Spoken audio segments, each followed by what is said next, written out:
from last session. We said that this week and possibly next week would be entirely a review. So we will just go over some concepts that I believe you already know for now. But just a quick refreshment, because we will need these concepts and topics in our SE220 course. Okay, so this part of the review will focus mostly on objects, classes, constructors, variables, modifiers, and encapsulation. So let me get started by objects. You can tell me what's an object? Yeah. It's like an entity. An entity. That's represented through coding. Very good. It's an entity that you can describe. We call these attributes, right? And it has a list of behaviors which we call actions or methods. Very good. So if I'm saying I have a human class, okay? This acts like a blueprint or a template usually, and out of which you can create multiple object types. So I can create an object, let's say I call it Huda, another object I call it Ali, and so on. And every object has a list of attributes, a list of behaviors. So if I'm saying name, email address, and all of these stuff could be listed as attributes, while behaviors could be seen as login, sign up, change password, and many more. Same for TV, you have attributes like channel, volume, status, while actions could be turning it on or off, changing passwords, changing volume, or changing channel. So in general, a class is a blueprint template, and usually it helps you create these objects and define their own behaviors and properties. General syntax of a class follow this structure. We start with a modifier, class as a keyword, any possible name that follows all the rules, keeping it one single word. Usually prefer to have a capital letter starting. And we have a brace to enclose the scope of our work. We call this block usually. And inside that scope, we can list fields and methods as we need. So we're having here, we're having a template that we call class. So let's imagine car or vehicle now is created to be one. And out of this template, we can create multiple copies. Let's say Audi, we have BMW, we have Mercedes. And they all share the same attribute, which is color, but everyone has its own copy of this attribute, like the value itself. This is orange, this is blue, this is green.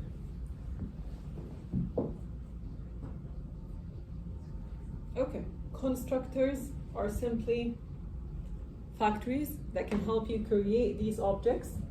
So we have two types, one of which is considered the default, we call it no argument constructor, and the other one that usually accepts these arguments. And if this one is called without being implemented, this is okay, but this one you cannot call it without implementing it. Do we have an upper limit of how many constructors we can have? No, as long as you don't repeat the signature, right? So it can be the case that I have a constructor updating the student name, another one updating the student name and age, another one updating student name, age, and GPA, right? Okay. So now I can see this as a class, let's call it vehicle, and I can see constructors acting like factories, and these factories could help you generate multiple vehicle types that could come to you in different shapes and attributes. So truck could be a car, could be a racing car, could be a cycle, and so on. So we can actually start utilizing the dot notation to start calling for these attributes and the methods behind. So I can say, for example, myCircle.radius or myCircle.getArea, right?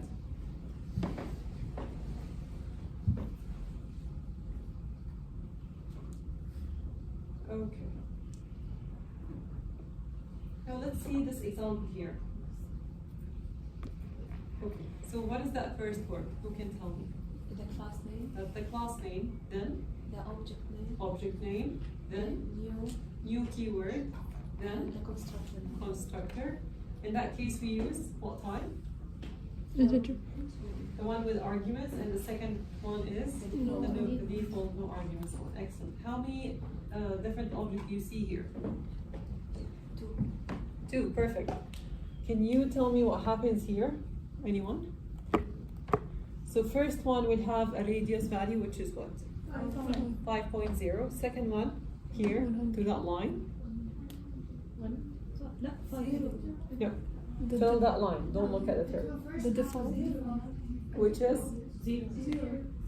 5. 1. Huh? 0. None. Huh. Default is usually given based on the type of the variable or the attribute. So here, this accepts what? 0.0. Double, right? So default of double is what? 0.0. So till that line, your circle.radius was given the value 0.0.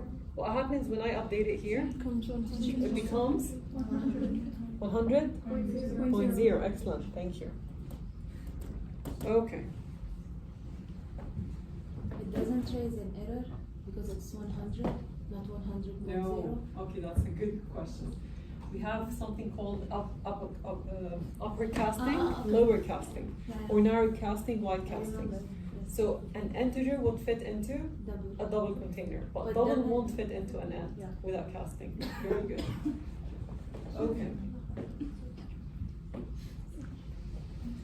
That's only taking you through the steps, okay? So you will see that it's 100 slides, but eventually it's like 10 is only in one example. I'm just showing you step by step.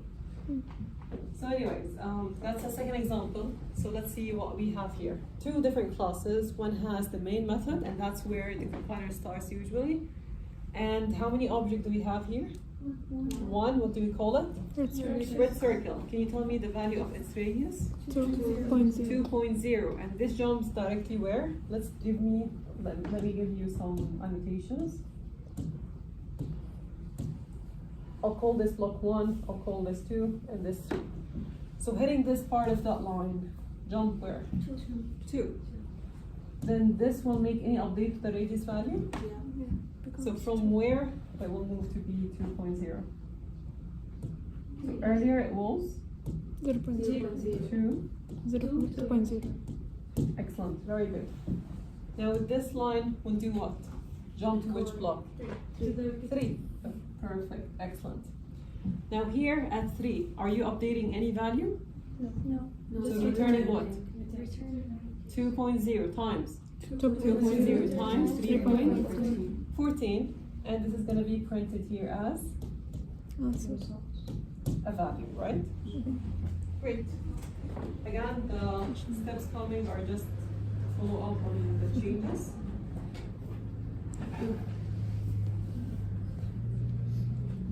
Okay, so we have date class, which is built in, and it has 3 common things to know. First one is a constructor. Second and third are known to be built-in methods. So toString prints it for you as a date and time format, while the second one, the getTime, will print for you things as number of milliseconds, and this is going to get a default of 1st of January 1970. So it will count number of milliseconds since then, and it will print it for you. I don't see any use case where this could be useful, so I'm just going to skip this for now, okay? Because every time you will even run the application, you will get another value. So unless you kept this as a standard for calculating specific thing. This one helps you create a date object, and this one helps you print it in a proper format. And this is going to be used somehow when we start talking about animation of graphics. So time is quite important for you to control the spans of these animations. So in general, we need to import the date class properly, and then we create an object of date class type. We use toString and .getTime to access these values. The toString usually prints in that format: day, then month, then number of day, then time as of hour, minute, second. Then here you have the format and then the year. Okay?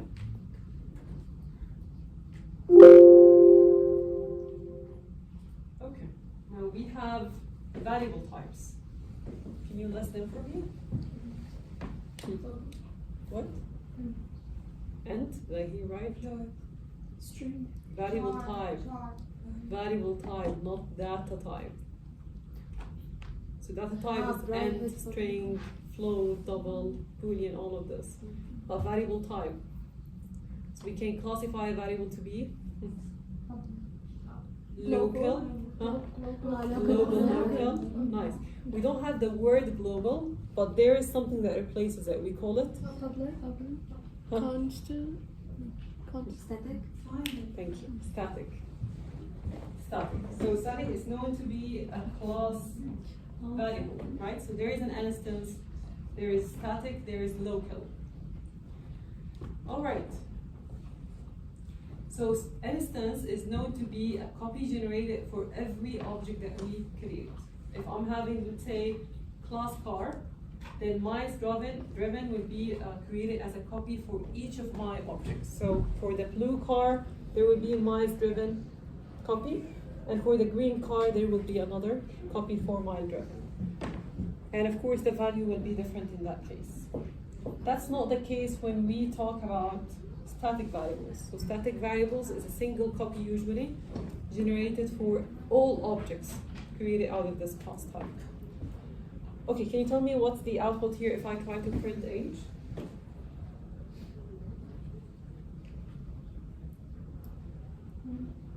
Shall I give you options? Okay.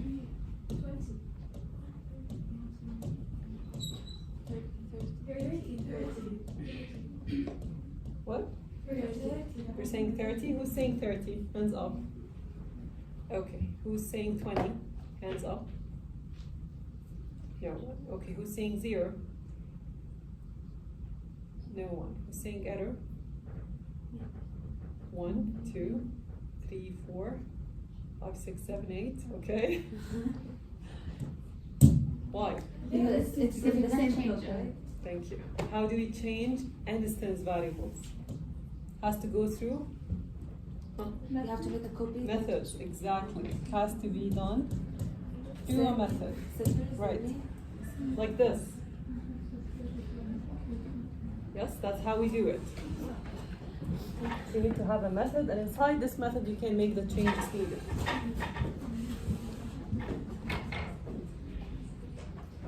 Now, static variables. So here we're having two variables. First one we know as instance. Second we know as static or class or global, whatever, right? So this one has how many copy? Just one, right? This one has one per each object. Thank you. Yes?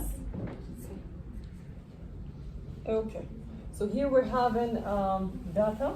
So yeah, in object 1 there will be a copy for it, in object 2 there will be another copy for it. Now, when do we say this is a static variable? So when you have a new friend, do you forget about the previous ones? No. Oh, we add to it, right? When there is a new patient admitted to a hospital, that's again counted on. When there is a new child, right? A new customer, new graduate, and so on. So these are numbers to be held on top of, right? We don't reset every time we want to use. Okay, now let's look into that example and try to tell me what's going to be the output here, okay? So we have here two variables. One is declared to be static and the other is declared to be instance. Yeah, right? Okay, then I have here method. And the third block here is my main method where the compiler is going to start. How many objects do we see here? 3. 3.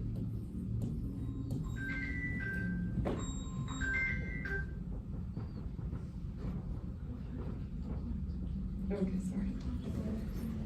So here I'm using the first object and I'm calling counter method for it. Second object, calling the counter.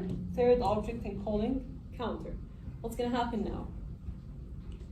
So I'm starting, I have now R1, and I have R2. These are my objects, right? And there is R3 as well. So what happens inside R1? How many copy do we have of SC, and how many copy do we have out of IC? One for static and then for the instance. Nice. So these three have a single copy of, right? And this one has its own IC. Its own IC, its own IC. Okay, tell me the values. 1. 2. This? No, 1. 1 or 2? 1. This one? 1. This one? 3. Perfect. So the first time it was 1, then it incremented to 2, then it incremented to 3. Perfect. Well, for these copies, each one starts from a reset value, which is 0. Nice. Okay. Again, these are just the steps, okay?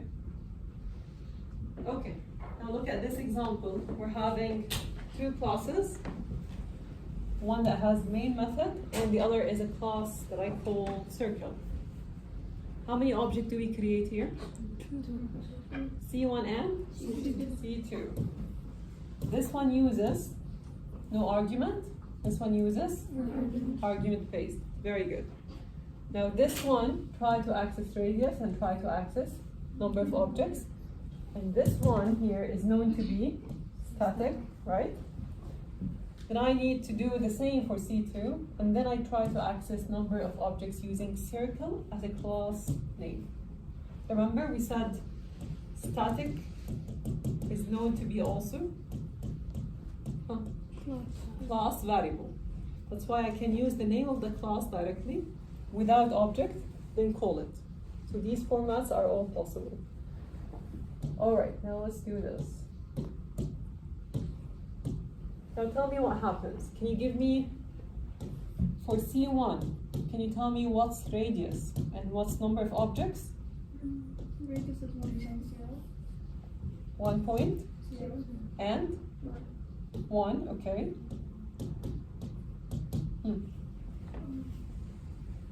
You guys agree? Yes. Okay. How about C2? 5.0. 5.0. 5.0, 2, No. 1? 1 or 2? 2. 2 or 2.0? 2.0. No, just 2. Just 2, that's an end. Yes. It's an end and static, right? So it was 1, it will increment here to be 2. Yes? Yes. Okay, very good.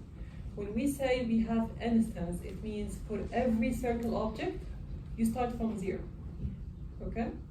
Unless you have a default. But in my case, I don't have any. So here, for the radius, I'm starting from default 0, right? Now radius is known to be instance. So it starts from 0. That's why I have it here as 1.0, because this is double, right? Now, number of objects, I'm setting it here already to be 0, but this is integer static, right? So when I created this object, it sets the radius to be 1.0, and it incremented the value of number of objects. So from 0, it became 1. Very good. That's why 1.01. Make sense? Now here, I'm starting for a new object. So for the radius, it's resetting back from 0. So now this became 5.0 based on the value you're passing, right? So 5.0 because this is double, again. Now number of objects, it starts from the previous copy. Exactly. So 1 is kept, now it became 2. Okay, another call for number of objects. Let me give you options. Is it 1 or 2 or 3 or 0? 3. Anyone says any other number? 3 or 2? 3. So this line will print what value? So when we say circle dot number of objects, Is that 1, 2, or 3, or 0? I said 3. 2? Do you agree? That's 2. Why again? I'm not incrementing it. I'm not creating another object that increments. Just a call to print, right? Nice. Again, some steps. So let me skip a few more slides. All right, now let's look at this. We have this code, and in this code you have a lot of variables, and many of them is local variable. Can you tell me how many local variables do you see here? Let's count. 2. 3. You're saying 2? 4. You're saying 3? 5. 5? Okay.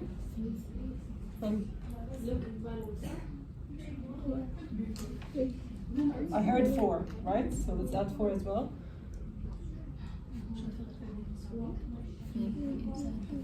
3.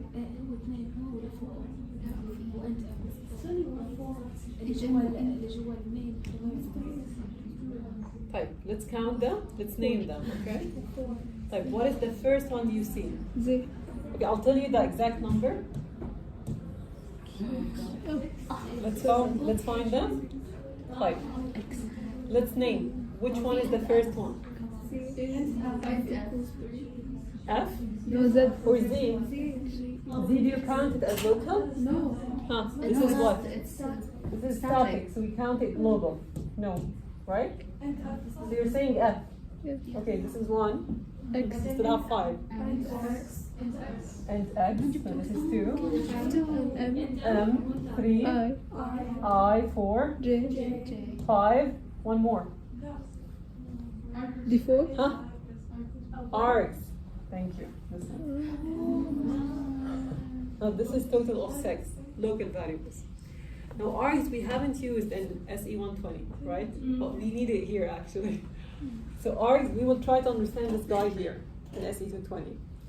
So for now, can you tell me the scope of every variable, like where it starts and where it ends? Let's start with Z.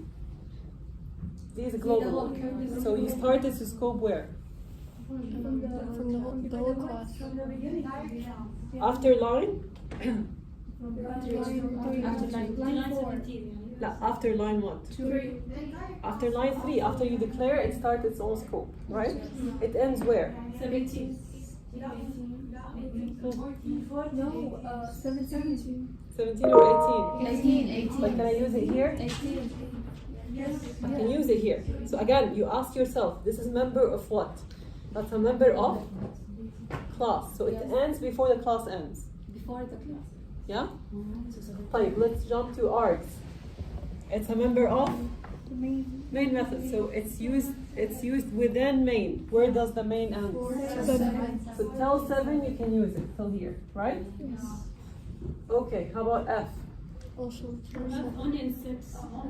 You start at 6 7. and till before 7 you can use it. So you can add many lines as you need. Perfect. X, where it starts? Before 17.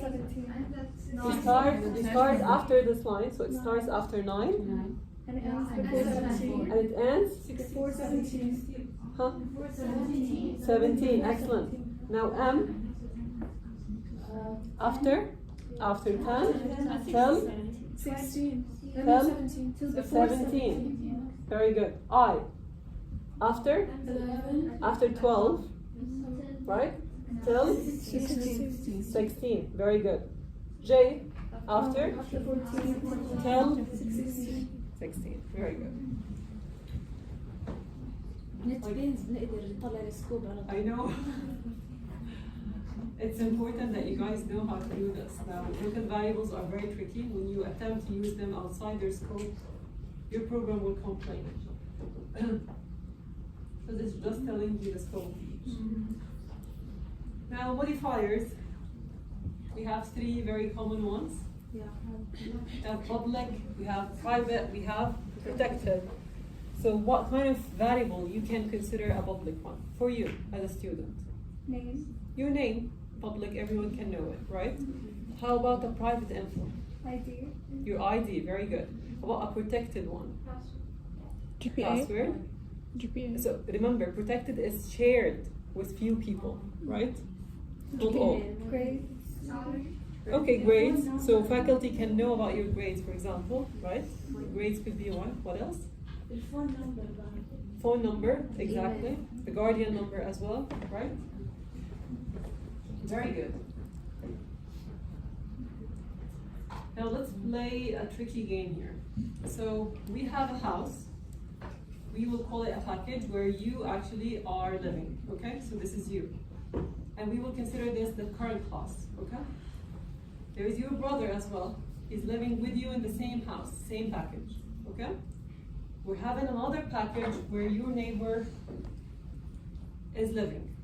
And there's a completely another stranger who doesn't belong to any of these two packages.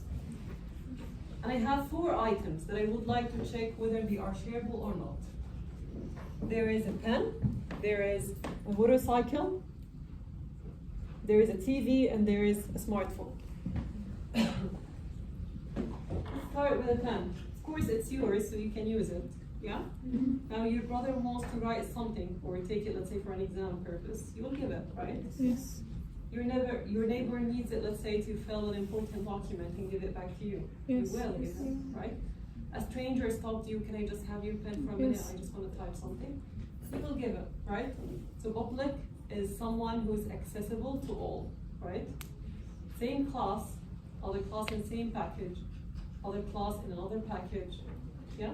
Subclasses, these are all accessing your public attributes. How about a motorcycle? Again, it's yours and you can use, right? Yes. Now your brother has an urgent exam and he has to catch it on time. So he asked you to take it. Yes. You will take it. Your neighbor has an emergency and he needs Yes. to be there fast. Yes. He asked you to lend. Now this is again given. A whole new stranger stopped you and asked you to take it for a day. That's not allowed.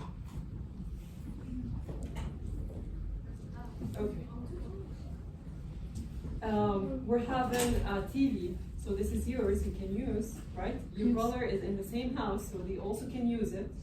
Your neighbor came in and asked it to take your TV for like No. 2 or 3 weeks. No. Is that okay? No. Of course, a stranger. No. Your private phone, Yes. it's yours. Anyone else can use it? No. So let's get the rules out of this diagram. So public is accessible everywhere. Protected is accessible by same package Subclass. and subclasses of other packages. Default, which means I'm not putting any identifier like index. This is default, okay? What? No, static is different issue. It can be static, it could still be public and static. Could be protected and static, doesn't matter. Yeah. So default means I'm not putting anything here as a keyword. And if that's the case, it means it's accessible only within the same package. Private means it's accessible only within the same class. Excellent. So class A has public attribute. Who can access? Class. Everyone, right?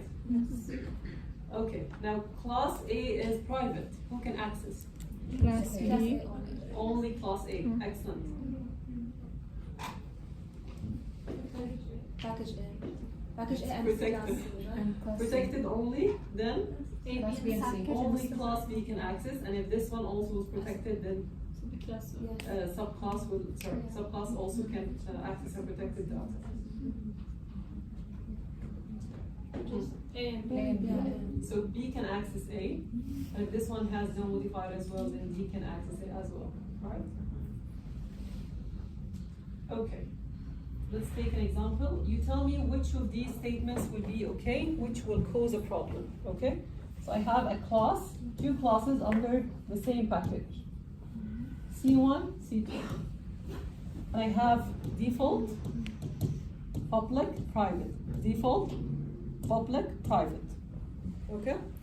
Ideally speaking, this is not the case. If there is a syntax error, the entire program crashes. But we will assume that some of them can run.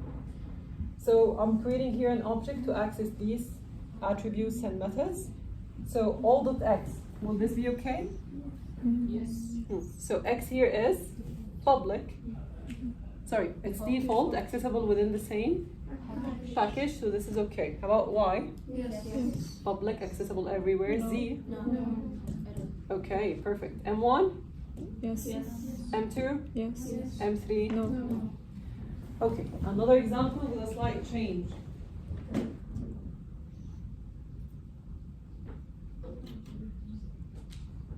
I only changed this to B2. What's gonna change now? Yes. No. Why yes? So first one? No. No. Second? Yes. Third? No. Perfect. And No. this will repeat again, right? You agree? Yes. All good? Alright, I'll stop it here today.